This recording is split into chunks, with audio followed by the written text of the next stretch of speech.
Choo. All right.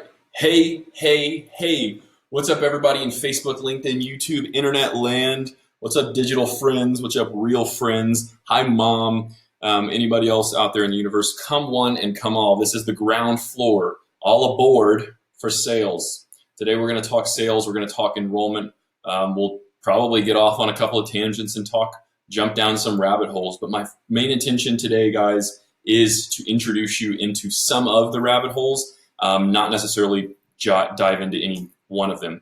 So we will cover the three topics you see on your screen: intention setting, positive intent, empathy, some of the differences between empathy and sympathy, and how you can be more empathetic to make more money, and listening, active listening. Why listening is probably the biggest skill set that we all have an opportunity to get better at, and why developing an active listening skill set will absolutely make you more sales 10 times out of 10.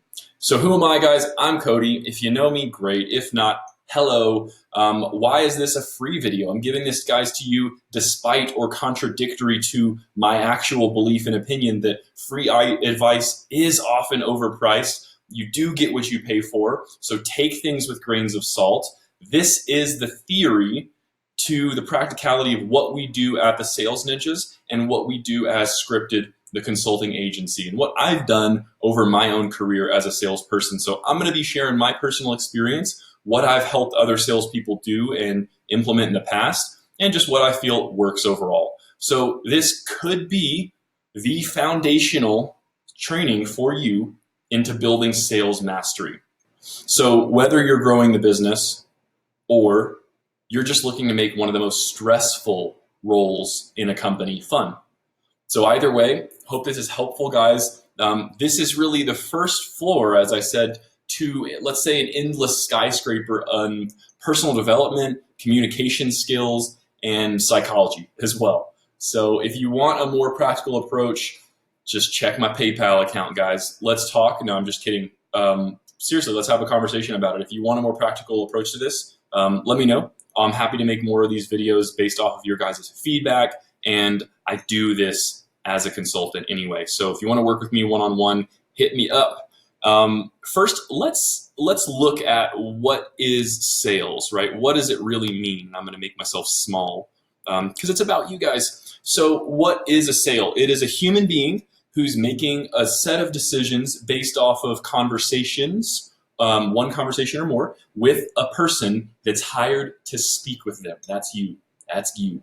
So the decision here that the person is making, the prospect, the customer, the client, the individual is making, is going to be rooted in emotion, comes from here. It's attached to financial circumstances, and it's typically in a pursuit of rationales and happiness, of course. Life, liberty, the pursuit of happiness. Thanks, Thomas Jeff. So what does that mean for you? Well, it means that you have a big responsibility on your hands, honestly. That being a salesperson, especially at a high level when you're dealing with large dollar amounts or long-term decisions, you better be honest. You should be authentic. And if you're not, it's going to be a short career for you. I'm sorry. We'll see you come and go. You'll feast and famine for a bit. You'll make some money and leave. People will sniff that out in you, and it's just not fun. You're going to be taking the victim mentality. We'll talk about, service and things like that in this module, but we are going to cover these three topics first.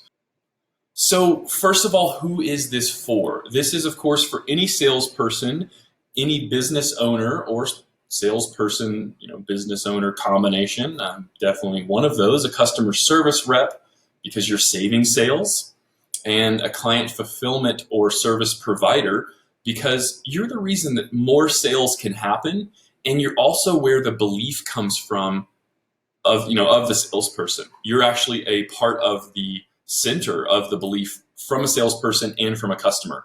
If you can fulfill an amazing result, an amazing outcome for product or service, your salespeople will be more confident whenever they tell or make promises or say certain things or even look at the facts. So anyone, literally anyone in charge of a transaction, a sale, a barter, a trade, or an act of service. So if you look at sales and enrollment, it's actually used, enrollment is used in the cult community. Think about that. To enroll someone is to indoctrinate them into your beliefs. Now, I have my own opinions on indoctrination, and I think we all have our own opinion on leadership. So that's what my aim is with this, is to teach you to be a salesperson who thinks, but also who feels. Someone who is intuitive and uses those feelings to bring out the best in people. And at times you're going to have to challenge people. Most salespeople who are successful are kind of dicks. They're assertive. They stand up for what they believe in, and they certainly aren't afraid to voice their opinion either. So guys, don't panic if you hate sales. If you don't like sales, if it doesn't feel fun, if it's anxiety inducing, we're going to solve some of that today. We're going to let the shoulders down. We're going to relax and breathe. So always remember that, hey, it's just a conversation. You're literally just talking to people. So I always invite anybody to be a conversationalist. Have as many of them as you possibly freaking can. So when you're having the tough ones, it feels easy. Let's talk intention. I really want to invite you, before you ever get on a sales call, to know that A, you got this. B, hey, what's the worst that could happen? And C, that person on the other end of the phone is probably scared. It's kind of the coyote in the wild situation, right? You see a wild animal and you may feel fear, but in reality, we're top of the food chain, baby. We're big walking hairless gorillas. What is that, right? So an animal is more afraid of us than we are of them in reality. And the same thing happens in a sales environment where you have this stigma as a salesperson that you have a quarter of a second in person and 4 seconds over the phone to punch through. That's when people are making their first impressions of you. They're judging everything from how you look to how you sound to even the way that you intonate, the way that I speak, at what rate, speed, and frequency I speak. Geez, humans, stop being so judgmental. But the point here is we do judge ourselves by the intentions that we make, and then we judge others by their actions. Because I love this quote. I love Stephen Covey. I quote the book all the time, 7 Effective Habits. If you haven't read it, go get it now, hit it up, download it, rip it, buy it, do anything. It's an amazing book. It'll help you get so many things done. It'll help you find clarity. So, Stephen plug, there you go. And now I'm going to tear it down. The reason that this happens, I feel, is we don't state our intentions enough. Holy shit, why not? Why don't you say, I would like to have you as a new customer, so let's see what that looks like? Wouldn't it be amazing if we got onto an elevator and said what we thought, said what we wanted to the stranger, to the passerby, to the pretty girl, happy Valentine's Day, to whomever, to our customers? So my goal here is that setting our intention for service, for I am going to help this person, it sets the expectation or the standard for a successful meeting. It really does. So when we bring positive intent to the call, to the table beforehand, you're either going to attract likeness and positivity. That positivity will be reciprocated and matched by your vibration of intention and positivity and successful outcomes. Or you will clearly see that the person on the other end of the phone is more focused on the problems than they are the solutions, on the negative and the positive, on what may go wrong instead of what can go right, on what they might lose instead of what they might make or gain. So we have to keep this into strong reference for the entirety of your sales interactions, of your sales cycles. And this includes after you enroll a client, because you will have people who let fear overcome them again and again. It's a pattern.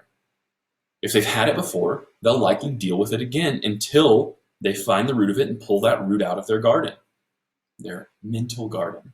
So the same comes for you, is if you had a couple of bad calls or a bad day or anything, a bad meal, and you walk into a sales environment or you pick up the phone and you're thinking, man, this sucks, but I got to get this sale. I got to make this happen.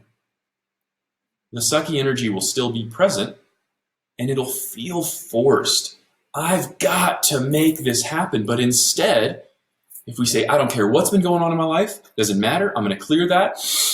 I'm going to breathe in positivity because I know that the next person that I speak to is going to be the right person. They're going to be ready. They're going to have all of the intelligence that they need, all the information that they need. They're going to have the resources. They're going to trust me. I attract likeness. And we want to do this in, yes, all of our life, but especially in business. When it's so challenging to have a heart and do the right thing again and again, make it your standard. And when the opposite, the polarity, shows itself, you simply don't invite that into your sphere, into your life, into your company. So once you're in the early stages of correspondence, I'm on the phone, I'm chatting this person up, or we're sitting across the table from each other, it's your duty, it's your right, it's your freaking job. Let the person know what you intend to accomplish. After all, you are the expert here. You must be. You've got the shirt and tie on. You've got the name tag. You're in the building. You're on the phone. You are the face of the business, or you're the voice of the business. Treat it as such. Salespeople with entrepreneurial mindsets far outperform those with employee mindsets. If a prospect senses your confidence, they will follow you. Wow, rare phenomenon. Humans are pack animals, baby. Someone take the lead, others will follow or disagree.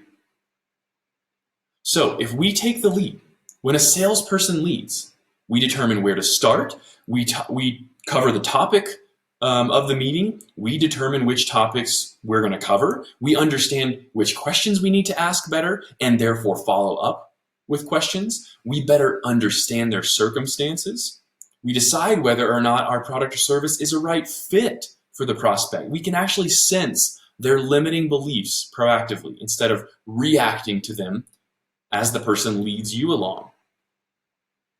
If they sense your anxiety, if you show up uncertain and anxious or pissed off or any of that, they'll want to lead. The prospect will want to take the lead. When a prospect leads, we follow their buying cycle, we buy their story oftentimes, and we very much accept their objections. We came into it with a negative or no intent. We let them lead. We answered more of their questions than they answered ours. And we often ended up saying, yeah, I agree with you. You can't afford it. Or, yeah, I understand you need to think about it. We'll get to objections eventually. But remember and realize, please, that objections start here. Salespeople are the reason that most objections exist. Salespeople in fear. Getting ahead of myself. So I want to talk about overall being intentional. It allows us to simply stand grounded on our side, on what we believe to be true. If your prospects change your mind or your beliefs, there's a good chance you're being too agreeable. And when we become too agreeable, we lose sight of our standards, of what we can and can't do, of even how our product or service can actually affect the prospect's life. In very short, we simply become a spineless salesperson that will basically say anything to get the sale. You may not be doing it intentionally because you don't have a strong enough intention set for the call. So setting a strong intention is going to give you an internal compass to follow. If you don't stand for something, we'll fall for anything. The best thing that you could do, in my opinion, is have incredibly high standards for business. It really shows that you're realistic about your ability to deliver results. You're conservative. It shows that you truly care about what happens to the clients that invest with you, and it shows that you actually have greater knowledge of your marketplace or industry than your prospect does. If you make honest recommendations, even if it doesn't make you or the company more money, they can and will return tenfold. You'll see follow-ups come back to you. You'll see long-term and repeat business. And you might notice that feeling of authenticity to most people is more valuable than getting a deal. Your prospect will rather do business with someone who gave them the truth than someone who gave them a discount. Let's talk empathy. So empathy is the difference between, oh, I'm sorry, dude, that sucks. Wow. Oh, I can't imagine what that's like. And I understand. Wow. I've never experienced that, but I can almost relate to it. And while I can't fully, know what that was like, I can understand how you're feeling now. Empathy is a connection to current emotional states. Sympathy is a connection to their story, the person they were.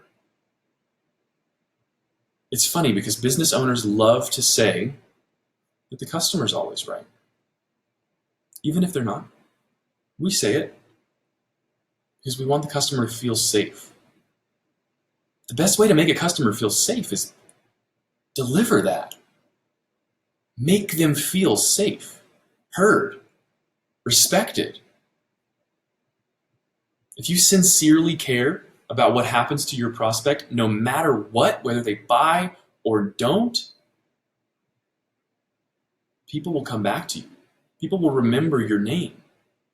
They'll remember the chance you gave them, the questions you asked. Empathy is really a continuance here of setting strong intentions. My intention is to serve. My intention is to hear people, to really understand them, to find the people who will be the most ideal clients. Then truly understanding them is just a part of the process. It's a necessary continuance of having a strong positive intention. So if you have empathy, it's the bridge between serving yourself to get the sale and serving the prospect what they truly need. So if you're feeling that I want to create 10 sales, I want to have $20,000 a month, I want to have a 40% closing ratio, those are selfish things and they're important. We write them down, we save them, we put them away somewhere, and before we get on the call, we set them aside. We breathe them out of our flow. Because what we need to be really focused on is that person in front of us, what they need. I'll share with you more about this, but the call is about them. The sale is about the customer. That's what I feel. In that way, the customer is always right. It is your job as a high-level salesperson to find what's going to be right for that customer because they may know or they may not. It's your expertise that's helpful here. Sometimes the act of doing this causes friction within salespeople. They may actually start to question if their product or service can help certain people solve certain problems. Most of the times, this is a limiting belief that we have to push past. So if you're having these uncertainties, research your product, research your market, talk to your leaders. The strongest belief always wins in a sales conversation. If you're having uncertainty, the prospect will take the lead, the objections will arise, and you'll be left confused and without commission. So being nice in hopes that your prospect will like you is rarely the path of true service. This was my opportunity. This was my weakness and blind spot. I wanted to be liked. So in doing so, being nice and affirming most of the time, it's not what people always need to hear. Serving your clients deeply is often rough around the edges. It's calling people on their shit. So what happens when someone truly needs a wake-up call and we affirm them that everything's going to be okay? Oftentimes, they will make very little to no progress. Is it okay with you? Ask yourself, is it okay with you if your prospect or future potential client stays exactly where they're at? Is it okay with you if they keep living the same life year in and year out? So my point is, an empathetic salesperson wants to actually know what makes someone tick. They seek to understand. They seek first to understand and then to be understood. Their curiosity allows them to access the abundance of a situation. They're incredibly solution-oriented. Doesn't matter how far off in the distance it might feel or seem, they're able to attach to possible solutions. That's the curiosity and the creativity of a salesperson. And also, they don't judge. I'm not here to judge if you want to make a certain amount of income every month and you think it's selfish, or if you think it's selfless, or if that's just all you want in life. It's not my place. My place is to hear you, to understand that, and to help you achieve what is in alignment with those goals. So the practical implementation of being empathetic is actually understanding your prospect's goals in life. If we know what they want to create, if we know what they want to attract, then we can help them go about doing that. We can help them see the action steps between here and there. Because the prospect's business may seem the focus. On your call, in your interaction, 90% of it will be. But deep down, we're all humans. We all just want a better life for ourselves and our loved ones. We want a quality of life.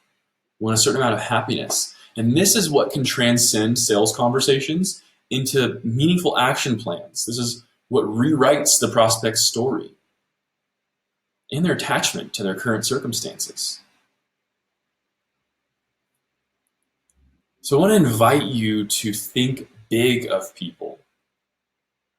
If they rise to the occasion, you'll be among the select few people in their life that said yes to their vision. If they resist, you'll have the choice to address that accordingly. So finally, active listening. I always like to find inspirational quotes and things like that, and this one of Mr. King, Mr. Larry, just stuck out. The man spends his years, and has been, however long it's been, 60 years, geez, listening to people and asking questions. It's the act of consultation. It's the act of interviewing. This is very useful in sales.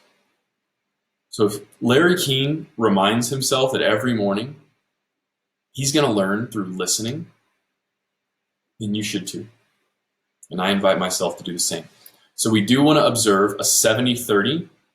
And for you talkers, go ahead and make it an 80-20, because you're going to naturally get to that 30 anyway. I know I do. We have 2 ears and 1 mouth for a reason. Knowledge speaks, but wisdom listens. So when we truly listen to the prospect's words, we don't listen for our opportunity to speak. When people feel heard, they actually open up more. So when the prospect senses that, wow, this guy wants to listen, this person wants to hear this, they'll keep talking. You don't even have to say anything. You don't have to do an mm-hmm. You can literally ask good questions and be silent, mute yourself, and people will tell you. Because when they feel heard, they open up. And if they feel tolerated, they shut down. They close off. You might do this in business, social interactions, relationships. This happens all the time in relationships. If the relationship partner does not feel heard, they shut down. They stop sharing. Men especially do this. Guys, speak your truth. So your most precious tool as a salesperson is truly the ability to gather information from the prospect. You've heard this forever. It's seemingly nuanced, it's random, it's just a story really that they give you, and we can find and apply meaning to it. We can offer solutions from our side of the table with our expertise, with our experience, with our perspective. You can find these little points in the story, and you can find other connecting points and draw lines to them. This is how we present solutions. This is how we actually make sales happen, is we connect these points of confusion with points of certainty, with solutions, with clear solutions. So for the adept salesperson who knows their product or service, the ability to keep track of meaningful events or points in someone's story, this will create such clear solutions again and again for you and your prospects. And when someone's in the zone or on fire, that's just what they're doing. They have so much clarity in their life, and they're probably creating such habits to put themselves in right mindsets that they're simply focused on cueing in of what's amiss in people's life. They can find the problems, and simply by doing product research and knowing your market and product, you have the solutions in front of you. They're just spinning in your head. So we are, as sales professionals, we are the doctor that loves healing. We're the professor. So we as sales professionals, we're the professor who cares about their students in and out of the classroom.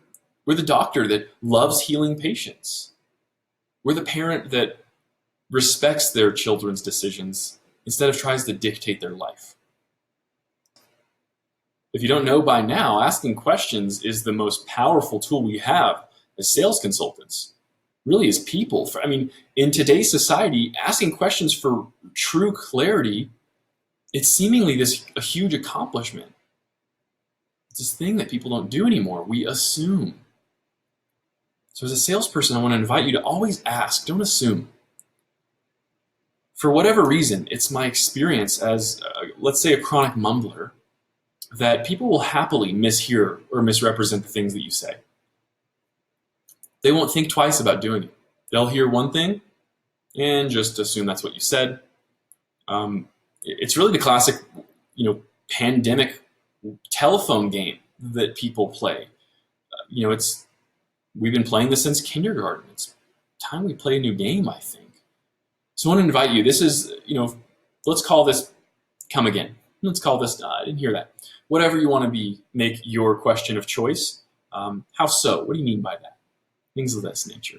So when we hear something, but the person continues speaking, this phenomena happens where we instantly assume based off of our experiences, and what that person actually meant is lost. So as a heady conversationalist who cares if we assume, right? It's just a stranger. Well, it's fine if it's just a stranger you never see again, but this is someone you're either about to ask for thousands of dollars or invite to work with you closely in your business for the next several months or years.